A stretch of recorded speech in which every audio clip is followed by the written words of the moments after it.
నమస్తే మేడం. నమస్కారం చేయడానికి ఇంత దూరం రావాలా? ఎలాగో వచ్చాను కదా మేడం, అందుకే చేశా. కానిస్టేబుల్స్, అపర్ణని అరెస్ట్ చేసి తీసుకురండి. వారంలో కోర్టుకు తీసుకెళ్లాలని మీరు బెయిలిచ్చి తీసుకొచ్చినప్పుడు మా వాళ్ళు చెప్పుండారు కదా, అది ఈ రోజే. నిన్ను నిర్దోషిగా నేను నిరూపిస్తానప్పు. ఎలా విడిపిస్తావు బుజ్జి మమ్మీ? హలో, గవర్నమెంట్ హాస్పిటల్ పదండి. శృతమా, ఇంత చేసావు సరే, ఆ అక్షరం మనం ఆలోచిద్దాం అంది, అది విన్నావా? ఏదో చేసింది.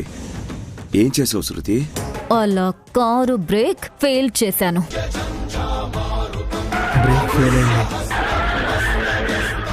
ఏమండి, జాగ్రత్త. బాగున్న కార్కి సడన్ గా బ్రేకులు ఫెయిల్ అవడం ఏంటి? ఏమండి?